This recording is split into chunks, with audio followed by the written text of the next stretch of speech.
Jakarta, Senja News. Melalui pengacaranya, ia mengungkapkan bahwa sang klien Indra Kesuma alias Indra Kents tidak ada hubungan sedikitpun terkait aplikasi Binomo yang sedang viral tersebut. Ia juga menyebutkan bahwa kliennya juga tidak ada kontak baik langsung maupun tidak langsung terhadap aplikasi tersebut.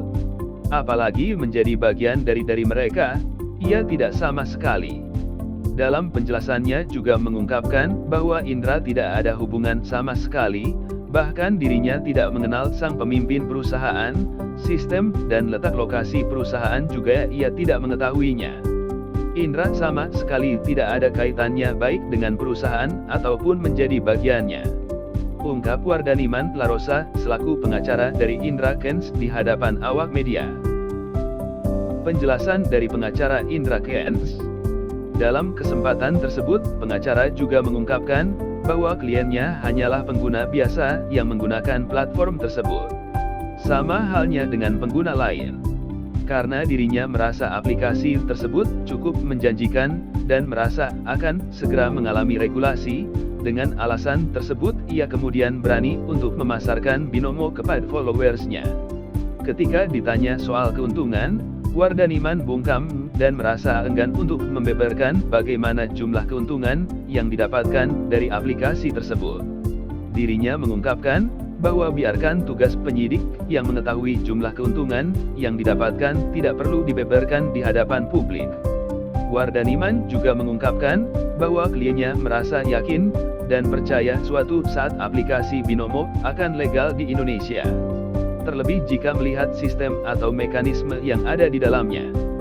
Dalam kesempatan tersebut, berkali-kali ia menegaskan bahwa Indra tidak ada kaitannya sama sekali, dan kliennya merasa aplikasi Binomo akan segera mengalami regulasi. Ia juga mengatakan pihaknya akan bekerja sama dengan pihak penyidik dan kepolisian terhadap kasus tersebut hingga selesai. Ia memastikan kliennya akan membantu proses penyidikan dalam perkembangan kasusnya. Indra ditetapkan menjadi tersangka dan harus ditahan. Akibat dari perbuatannya tersebut, Indra Kents kini ditetapkan menjadi tersangka. Diangkatnya menjadi tersangka setelah sebelumnya dilakukan pemeriksaan mendalam yang terjadi selama 7 jam. Setelah dilakukan pemeriksaan mendalam selama berjam-jam tersebut, akhirnya Indra harus ditahan.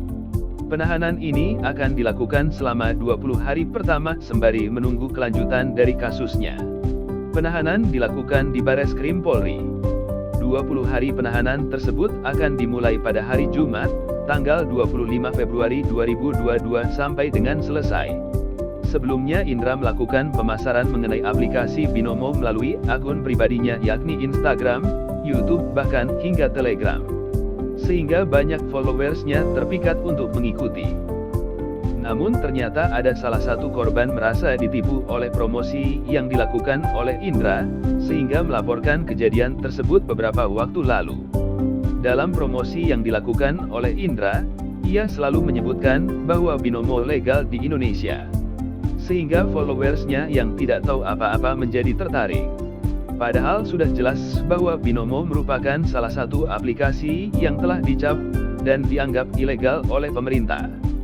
Sehingga sangat tidak dianjurkan digunakan di Indonesia. Lebih lanjut, aplikasi ini juga bahkan telah diblokir oleh pemerintah, dalam hal ini Badan Pengawas Perdagangan Berjangka Komoditi, Bapepti, yang melakukannya. Pemblokiran tersebut dilakukan oleh Bapepti bukan tanpa alasan. Binomo diblokir karena tidak memiliki izin operasi di Indonesia. Sehingga aplikasi tersebut sangat tidak dianjurkan untuk dimainkan di dalam negeri. Berdasarkan alasan tersebut, yang menjadikan alasan kuat mengapa Indra Kents akhirnya harus menjadi tersangka utama dalam kasus penipuan yang dilakukannya. Terlebih jika mengingat banyaknya orang yang melihat setiap kontennya, karena dirinya merupakan salah satu publik figur. Tentunya memiliki power cukup kuat dari followersnya. Melalui pengacaranya, ia mengungkapkan bahwa sang klien Indra Kesuma alias Indra Kents tidak ada hubungan sedikitpun terkait aplikasi Binomo.